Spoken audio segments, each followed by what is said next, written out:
नमस्कार दोस्तों। एक बार भारत भूमि पर एक ऐसा त्योहार मनाया गया था जिसने लाखों लोगों के दिलों और घरों को रोशन कर दिया था।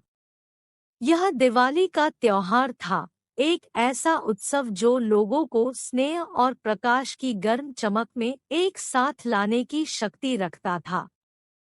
बहुत समय पहले प्राचीन शहर अयोध्या में भगवान राम नाम के एक महान और धर्मात्मा राजा रहते थे।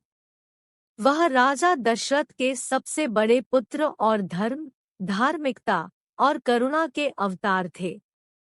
राम का जीवन परीक्षणों और संकटों से भरा था, लेकिन सत्य और न्याय के प्रति उनकी अटूट प्रतिबद्धता ने उन्हें भारतीय पौराणिक कथाओं में एक श्रद्धेय व्यक्ति बना दिया। दिवाली की कहानी भगवान राम की महाकाव्य यात्रा से शुरू होती है, जब उन्हें 14 वर्षों के लिए जंगलों में निर्वासित किया गया था। उनकी प्यारी पत्नी सीता और वफादार भाई लक्ष्मण इस कठिन वनवास पर उनके साथ थे। जंगल में रहते हुए राक्षस राजा रावण ने सीता का अपहरण कर लिया और उन्हें लंका में अपने राज्य में ले गया। इसके परिणामस्वरूप राम और रावण के बीच पौराणिक युद्ध हुआ, जो अच्छाई बनाम बुराई, प्रकाश बनाम अंधकार की लड़ाई थी। जैसे कि रावण को हराने और सीता को बचाने के बाद भगवान राम सीता और लक्ष्मण के साथ अपने लंबे वनवास के बाद अयोध्या लौट आए। अयोध्या के लोग, जो अपने धर्मात्मा राजा से प्रेम करते थे, उनकी वापसी पर बहुत प्रसन्न हुए। अपने प्रिय राजकुमार का स्वागत करने के लिए पूरे शहर को हजारों तेल के दीपक यादियों से सजाया गया था, जिसने राम की विजयी वापसी के मार्ग को रोशन किया। प्रकाश का यह भव्य प्रदर्शन अंधकार पर प्रकाश, असत्य पर सत्य और बुराई पर अच्छाई की जीत का प्रतीक था। अयोध्या की जगमगाती सड़कें अनगिनत दियों की रोशनी से जगमगा रही थी, जिससे एक जादुई चमक पैदा हो रही थी जो स्वर्ग तक पहुंच रही थी। आतिशबाजी ने रात के आकाश को जगमगा दिया, जिससे रंगों और ध्वनियों का नजारा पैदा हो गया। लोगों ने आनंद मनाया, नाचते गाते और राम की घर वापसी का जश्न अद्वितीय उत्साह के साथ मनाया। और इसलिए दिवाली का जन्म बुराई पर अच्छाई की जीत, अंधेरे पर प्रकाश की जीत और अधर्म पर धर्म की विजय के प्रतीक के रूप में हुआ था।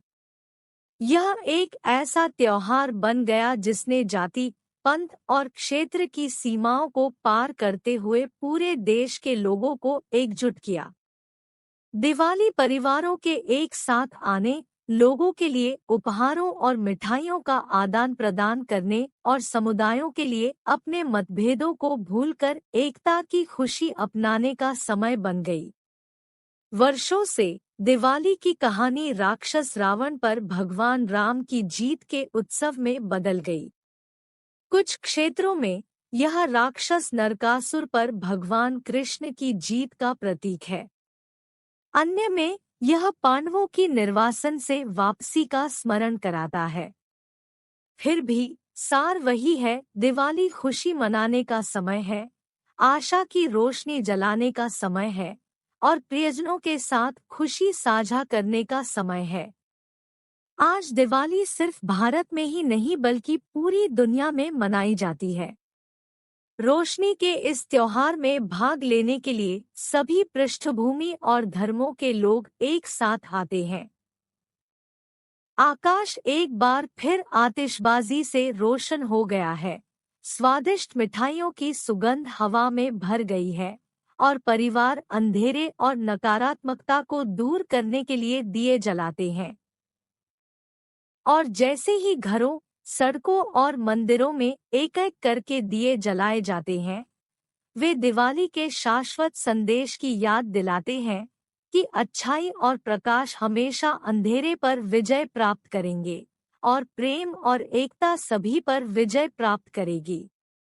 यह एक साथ आने और बुराई पर अच्छाई की शाश्वत जीत का जश्न मनाने का समय है, एक ऐसी कहानी जो भारत और उसके बाहर भी लोगों के दिलों को रोशन करती रहती है। देखने के लिए धन्यवाद। अधिक वीडियो के लिए लाइक और सब्सक्राइब करना न भूलें।